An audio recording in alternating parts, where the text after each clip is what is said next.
Hello everyone, this is continuation of our last lecture on vectors where we discussed the addition, subtraction and product of two vectors. We discussed the dot product over there and we will continue the cross product from this vector, this video.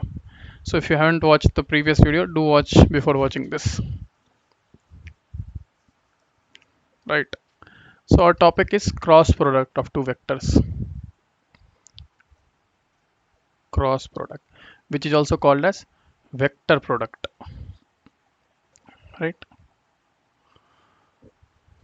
So we discuss that if we have two vectors like this, let's say we have two vectors, A vector, B vector, they have an angle theta in between, right? So cross product will be given by what? Magnitude of A vector, magnitude of B vector, sine theta n cap, right?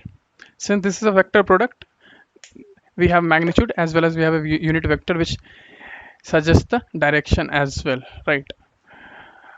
So what is the direction of this n cap? We discussed the direction of n cap is perpendicular to both A and B vectors. And what is the way to calculate? We put our fingers along A and curl it along B. The thumb will give the direction of n cap, right? So this is how we calculate the direction of n cap. And n cap is perpendicular to plane in which A and B is residing, right? Okay. So also we discuss that cross product do not follow commutative law, right? Which means A cross B will not be equal to what? B cross A, correct? So it will be what? It will be negative of B cross A.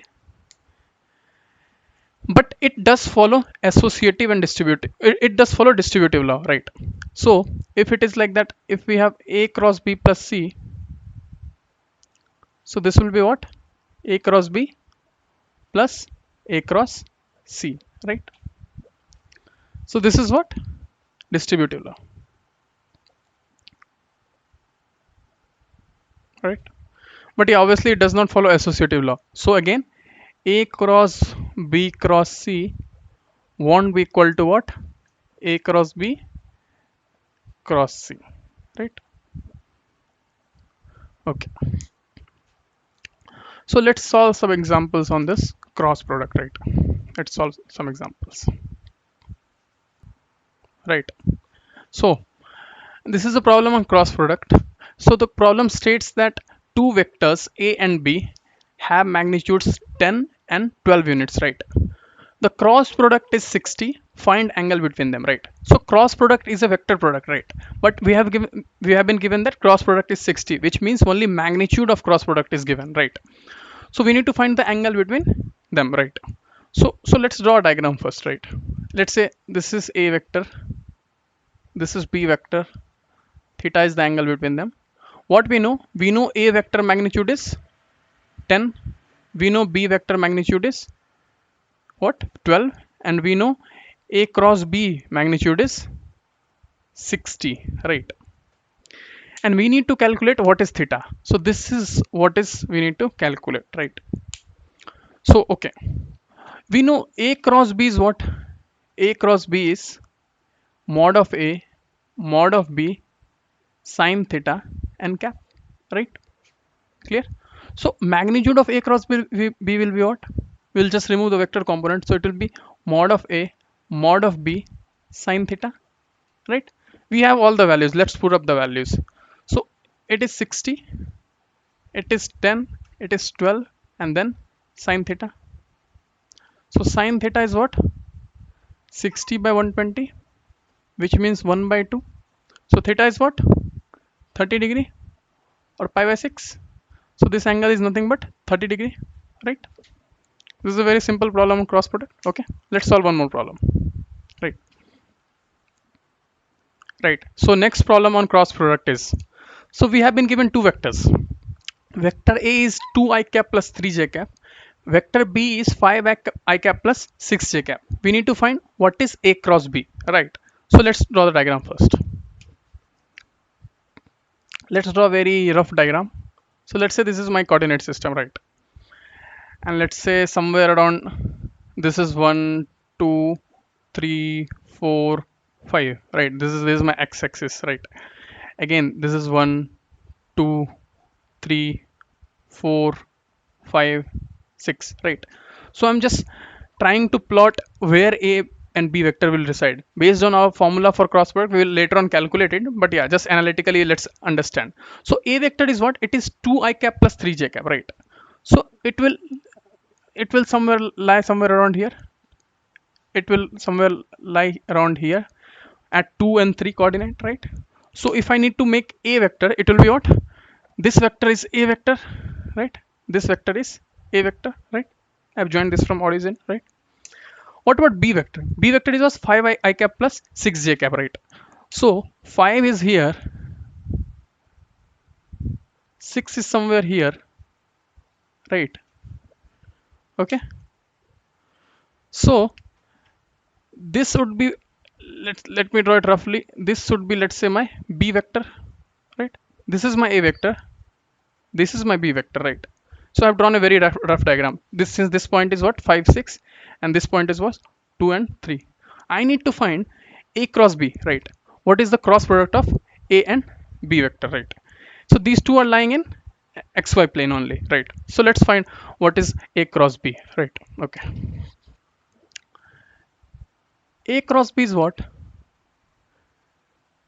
A vector is what? A vector is given is 2 I cap plus 3 j cap. It is crossed with what?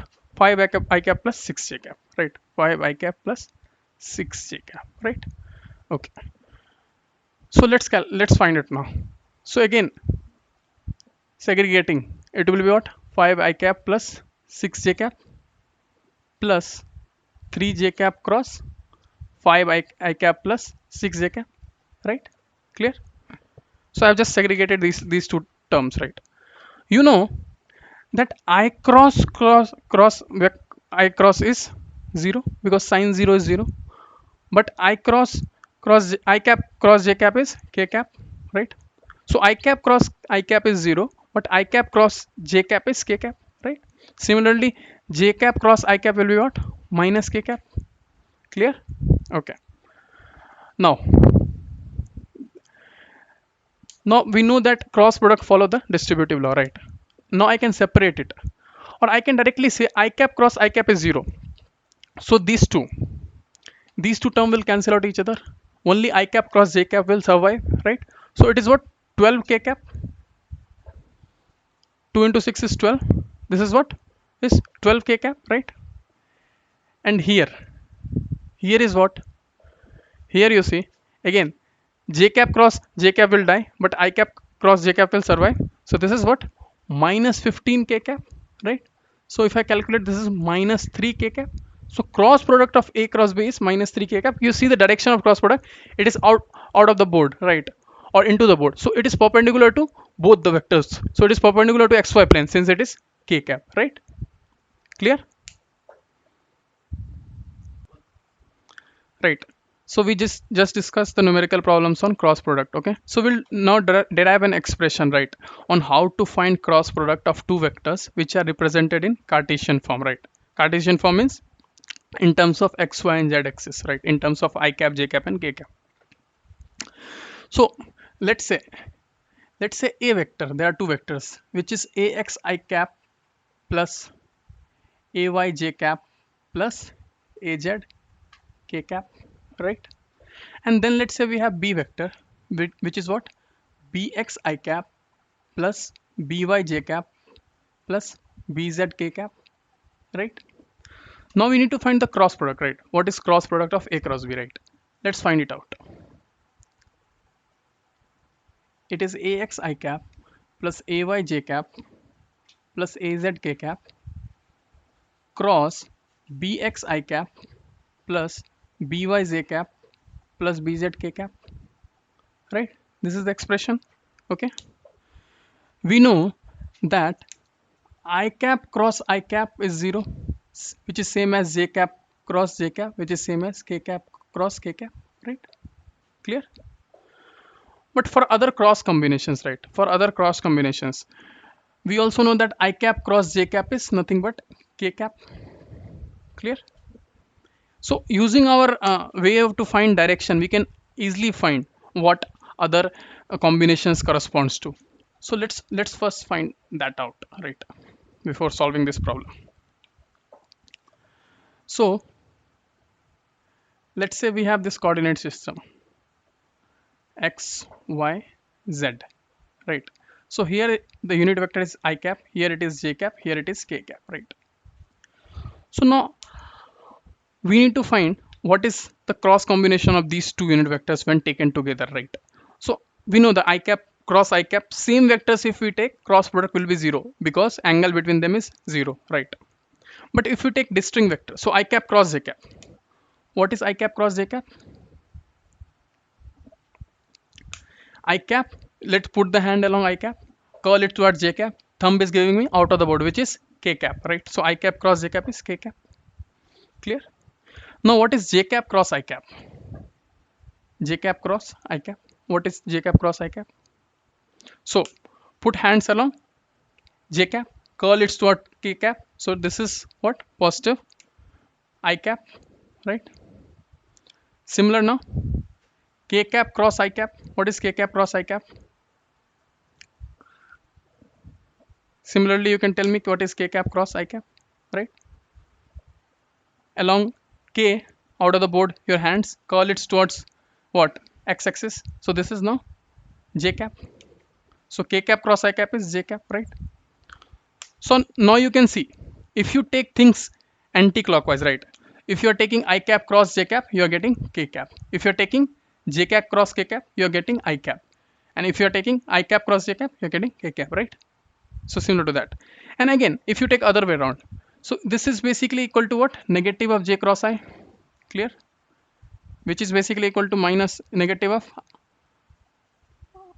this is, I did some mistake here, ij, this is j cross k, right? So this is negative of j cross k, right? And this is what? Negative of k cross I. Clear? So now I can find, using these expressions, anything which I need to calculate, right? Okay. So let's find the cross product raw. Okay. Now a cross b. So we know the I cap cross I cap component will cancel out each other, right? But let's segregate these three terms together first before doing that. So ax I cap will come here. This will be crossed with bx I cap plus by j cap plus bz k cap, right? Now ay j cap will be crossed with again bx I cap plus by j cap plus bz k cap, right? Now az k cap will be crossed with bx I cap plus by j cap plus bz k cap. Clear? Okay. Now we will do the cross product, right? So we know I cross I is 0. So these two will cancel out each other. We are just concerned about orthogonal components. So this ax by, right? Ax by will come. And I cross j is, we just discussed, I cross j is k. So ax by k cap. Clear? And now ax bz and I cross k is what? So you can try to find I dot k is j cap, right? I cross k is j cap, right? Okay. Now here, so this is what aybx, right? Aybx j cross I. So we know I cross j is k, so j cross I will be minus k, right? And again j cross j will cancel, so it is now aybz, right? What is j cross I? J cross k is nothing but I cap. Clear? Take along j, move along k. So this is I cap, right? Now third expression. So azbx. So k cross I is j cap. Now azby. K cross j is what? K cross j is minus I cap. Right? Clear? Now let me rearrange this, right? So this is what? ax by k cap minus ax bz j cap plus ay bz I cap minus ay bx k cap plus az bx j cap minus az by I cap, right?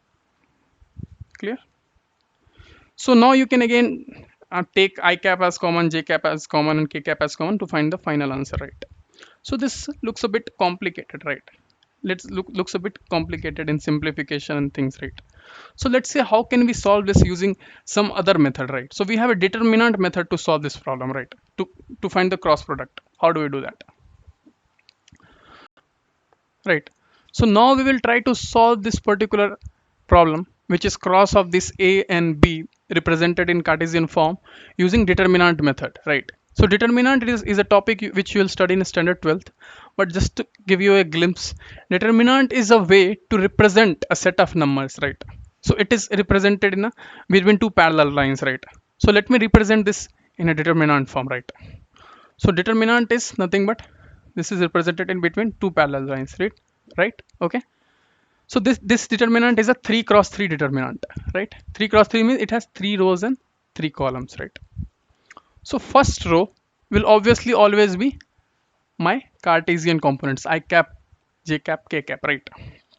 Now, next two rows will be the coefficients of them, right? So coefficients are coefficient of a is ax, ay is az, right? Ax, ay, az, right? B is what? Bx, by, bz, right? Now this is what we are finding cross product of a and b, right? Using determinant, right? Now how do we solve a determinant, right? Is the question. Is what you need to understand. How do we solve a determinant, right? So to solve a determinant, first of all, determinant can be solved along any direction. It can be solved along any row or any column, right? But for simplification, we will solve it along first row, right? So to solve a determinant, you need to place signs on all the elements first of all, right? The signs are like consecutive, right? It is consecutive plus and minus, right? So if sign of this I cap is plus, here it will be minus, and again here it will be plus. Similar, if you go down also, here it will minus plus, again plus minus, and things like that will come up, right? Clear? Now we need to take one element at a time and write rest of the elements, right? Okay. So let me just pick up I cap, right? I'll pick up I cap first, plus I cap, right? Plus I cap, I picked first element. I'm solving it along the first row. So if I'm solving it along the first row, whatever element I pick, I know forget the common row and common column of that element, right? So this I cap is falling in first row and first column. So I'll just forget this for some time and write rest of the elements, right? So rest of the elements are what? Ay, by, az, bz, right? I have sorted the determinant to 2 into 2 now. Now I will write next element which is minus j cap, and again I will forget its row and column, right? So it is falling in second column and first row. So I'll just forget this and write rest of the elements. So it is ax, bx, az, bz, right? Now I'll take the third element, right? Third element is k cap, right? After taking k cap, I'll again forget the first row and third column because in these two only the k cap is falling. So I'll write rest of the elements here. So it is ax, bx, ay, and by, right? I have simplified this 3 cross 3 into 3 2 cross 2 determinants, right? Now to solve this, just to give you a background, we just need to go for the cross multiplication, right? So we will multiply the this is called principal diagonal. So we'll multiply principal diagonal elements and subtract it with this auxiliary diagonal elements, right? So it is nothing but plus I cap will multiply principal diagonal ay bz and subtracted by this secondary diagonal, right? So this is by az, right? Now minus j cap ax bz minus az bx, right? And then plus k ax by minus ay bx. Clear? This is very simple, and this is what the cross product of a cross b. So instead of solving it through that long procedure, we can solve it simply using a determinant, right? let's solve one problem, and that will make us understand this better. Right, so we took a random problem to understand how can we find the cross product using determinant method, right? So this is the problem, right? So now let me write this in determinant form, right, to find the solution. So a cross b, it will be what? I cap, j cap, k cap. First row will be this, right? Now second row will be the coefficient of all these three in a, 2 3 4, and third row is 5 4 and 6, right? I wrote my determinant, right? Now I'll place the signs. Next step was to place the signs. So I'm solving it along first row. So this is plus minus plus, right? Okay. Now let's solve it, right? Let's solve it using the method we discussed. So now it is plus I cap. I'll ignore its first column and first row, right? I'll ignore the column and row in which I cap is common to. So now what is left? 3, 4, 4 and 6, right? Now I'll check minus j cap. So see, I'm taking the signs which I have placed over here. So plus I cap, then minus j cap. So I'll forget the second column, first row. So this is 2, 5, 4 and 6. Now I'll take plus k cap, right? So again 2, 5, 3 and 4, right? Now let's solve it. So I told you we'll multiply the principal diagonal and subtract it with the secondary diagonal. So it is 18 minus 16. So 2 I cap plus 2 I cap. Again this is 12 minus 20. So minus 8, minus minus plus. So 8 j cap.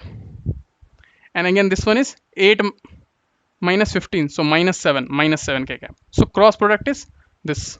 A cross B is this, right? So very simply we calculated the cross product between two vectors which are present in three-dimensional space. It has I cap, j cap and k cap, all three components, right? Right, so we have covered vectors, right? We have covered most of the topic in vectors, which is will be used in coming topics in physics, which were like addition of two vectors, subtraction, dot product, cross product, unit vector, right? So for mathematics vectors for class 11, that was enough. Now we will discuss some basics of differential calculus, right? This will be also used in your coming chapters in physics, but somehow differentiation is in class 12 mathematics. So to get a brief detailed insight, you need to go to the class 12 mathematics. But as of now, we'll get the basic understanding of what is differentiation, why it came in, what are its applications and things like that, right? Okay, so differential calculus, right? Differential calculus, right? So before understanding differentiation, we need to understand what is function, right? What is function? So let's say there is a function. We represent function like this, y equal to f of x. This is a way we represent function. We say that y is a function of x, right? So x is an independent variable, right? X here is an independent variable. Y is a dependent variable. So value of y will be depending on the value of x, right? So this function will have a expression, right? It will vary accordingly. So y will vary accordingly with x, right? Okay, let's say if I plot y versus x, right?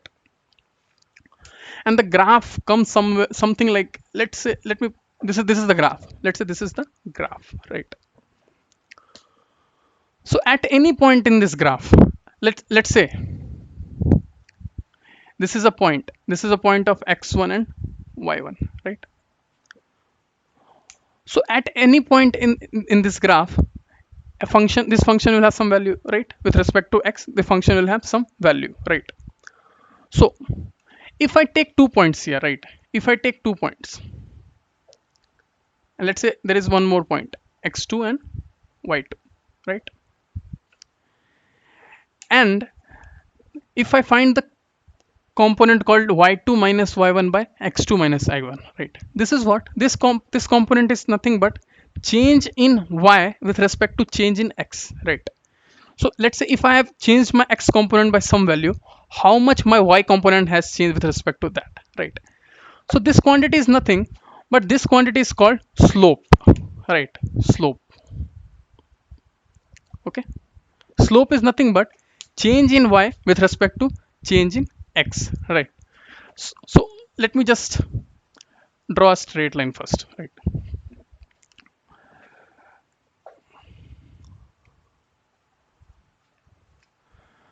So So let's say there is a function called y equal to x. Y equal to x. Let me draw its graph. So how the graph will look like? The graph will be passing through origin, right? You can put the value and find. Again 1, 1, 2, 2, 3, 3. So the graph will look like this, something like this. This is the graph, right? Let's take any 2 points, right? Let's take any 2 points here. So let's say this point is 1. Again, this will be 1, comma 1. And then let's say there is one more point, 2, comma 2, right? So if I want to find the slope of this line, slope, so this is what? This is change in y by change in x. So let's say I take 2 points. So 2 minus 1 by 2 minus 1, which is 1, right? Slope is nothing but, I'm considering this region. So 2 minus 1 by 2 minus 1, which is 1, right? So this is how much amount by my y has changed, and this is how much amount the x has changed, right? So slope is nothing but delta y by delta x, right? So if this line is making theta angle with x-axis, so can I say this is also equal to tan theta, which is also equal to tan theta, right? So this theta in this case will be what? 45, right? So slope is nothing but change in y by change in x, and which is also equal to tan of theta, means tan of angle the function will make with x-axis, right? So we saw that slope is a constant value for a straight line, right? But if we draw a curve,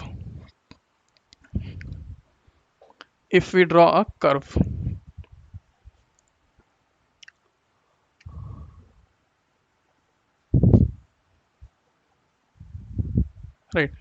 So this is a curve, right? This is again y versus x. So now at every point on this curve, there is a tangent possible, right? At every point, we can draw a tangent. Clear? So every tangent will have a different slope. Now the slope is variable. In a straight line, we had a constant slope across. Any two points if you take, the slope will be constant. But this is not a curve, right? This is a very non-linear type of curve, right? And you never know how this curve will be changing. So at every point, you have a different slope. You have a different tangent, and hence you have a different slope at that point, right? So this is where dy by dx came into picture, right? So now, like how we took 2 points, if we start taking this 2 point and then start finding its slope, this will be what? This is nothing but delta by delta by x, but here this delta x is very close to 0. These 2 points are very close to each other, right? Since we have a tangent is something which passes through a unique point on a graph, right? So this delta x will very close to 0. So here is what differentiation came into picture, or differential calculus came into picture. So this delta y by delta x change when delta x is very small is nothing but dy by dx, right? So this is basically d by dx of y. So this is change in y with respect to change in x, right? When the changes are very small, when change in x is very small, right? So this is where differential calculus came into picture. So differentiation of any function gives me the slope of tangent of that point, slope of tangent of that function at a particular point, right? Okay. So we just need to guess the basics of differentiation, get in basic insights, and not into very detailed, right? Right. So we just discussed the application of dy by dx. So dy by dx is nothing but slope of a tangent for any function at a given point, right? Dy by dx give me the slope. But this is also, in other terms, we can also understand this also giving me the change in y with respect to change in x, right? Let's understand by one more example, right? Let's say there is a square block, right? This is a square block which has length length L and area A, right? Area A, right? Now what happens is, somehow I have changed this length by some value, right? Or by any means this length is changing, right? And let's say the change in length is delta L. So this length has changed along all directions to delta L, right? Clear? Now what happens?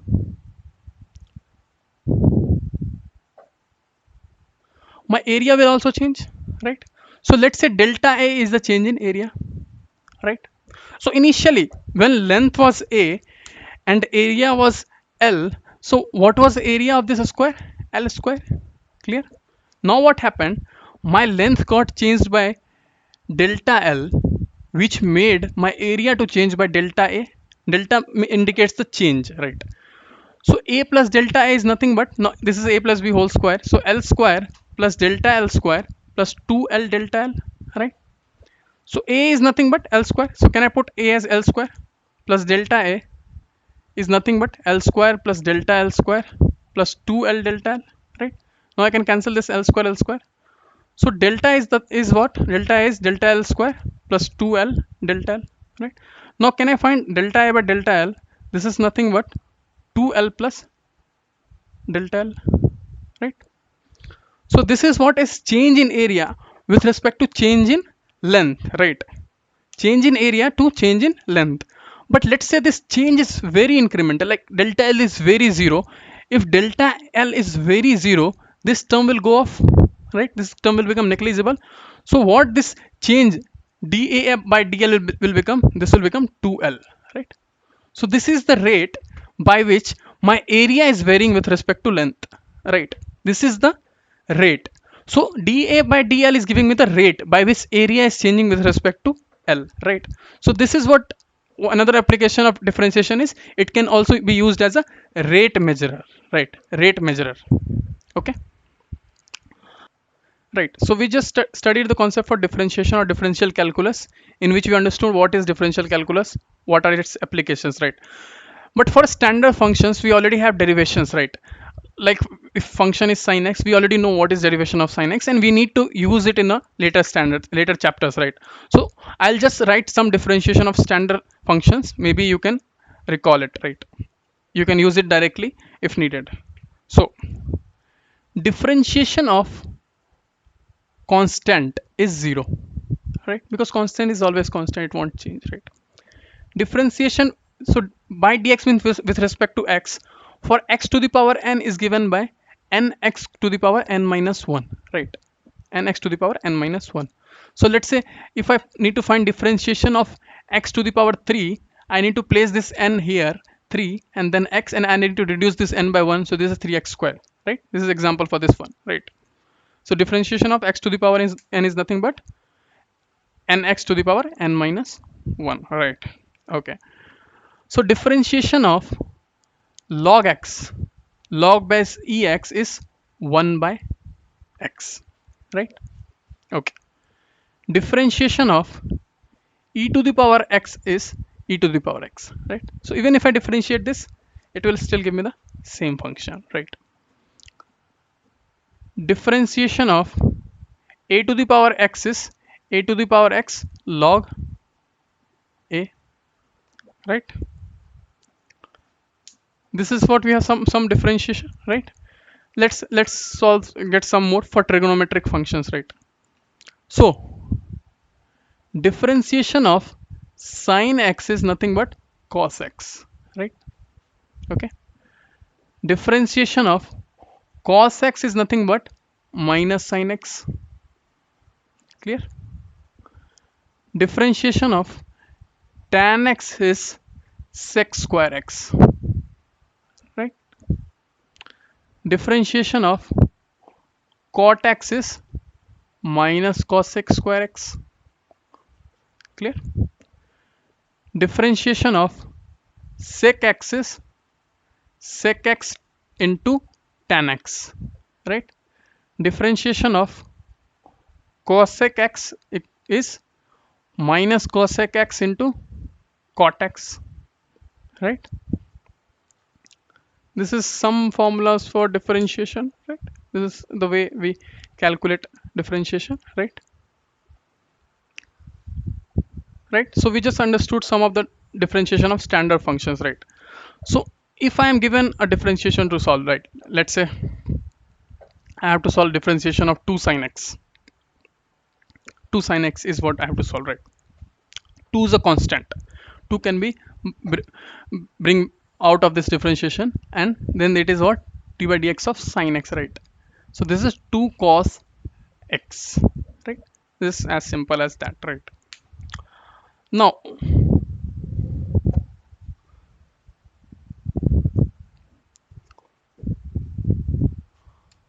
let's say I have to find the differentiation of 5x cube, right? So 5 is a constant, it will come out. Now differentiation of x cube with respect to x. So this is nothing but 5 and 3x square, which is 15x square, right? Okay, right. So, okay. So to understand more, we have a chain rule in differentiation, right? If we have some complex problem, right?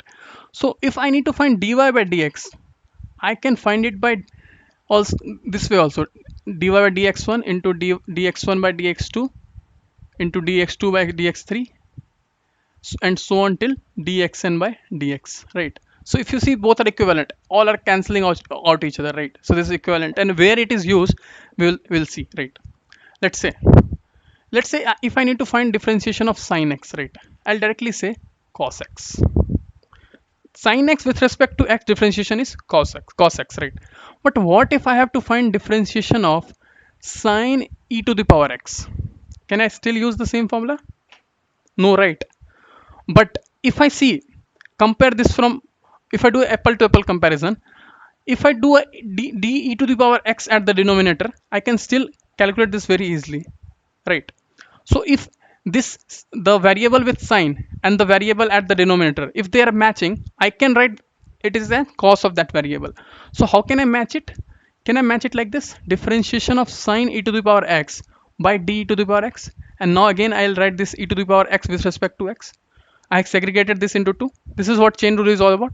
Now can I write this d cos by d e to the power x cos e to the power x, and e to the power x differentiation is e to the power x, right? So this is what chain rule is all about, right? Clear? Let me solve just one more problem. Okay. Now let's say we have to find differentiation of sine to the power 4x, right, with respect to x. But we don't know differentiation of sine to the power 4x. What we know in this format is, I know the differentiation of x to the power n by dx. So I can find dx to the power 4 by dx, which is 4x cube, right? So to move to this particular format, how can I change it? I'll differentiate sine 4 to the power x with respect to sine d of sine x, and then I'll do a differentiation of sine x by dx. This is again a chain rule. Now I have brought same variables here. Can I use the same formula? This is 4x cube, so here it will be 4 sine x cube, and then sine x differentiation is cos x, right? So this is how chain rule is useful, right? This is how chain rule is useful, right? Okay, right. So we understood differentiation of standard function and also how can we apply chain rule to it. But what if we are given product of two functions, right, or division of two functions? How will we differentiate it, right?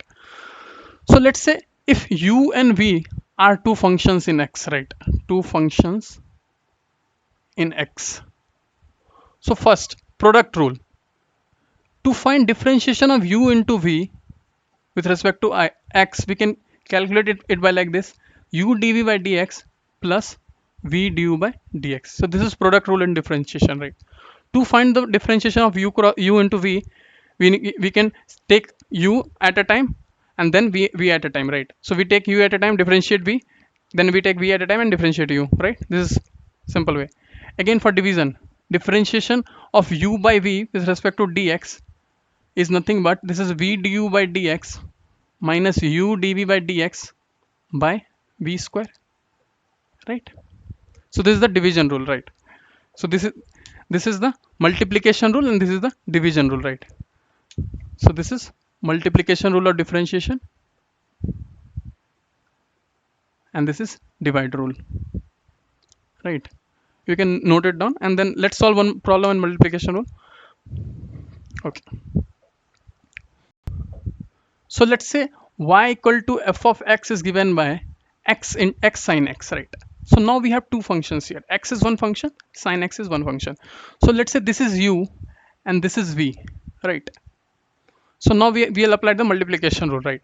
So differentiation of y by dx will be nothing but differentiation of x sine x, right? So we'll take x out, then we'll differentiate sine x, and then we will take sine x out and then we will differentiate x, right? So sine x differentiation is cos x And x differentiation you can calculate, it is 1. So this is x cos x plus sin x, right? So this is how we use the multiplication rule over here. Clear? Similarly, we can use the division rule also, and we will solve some more problems for this topic in next class, right? Thanks.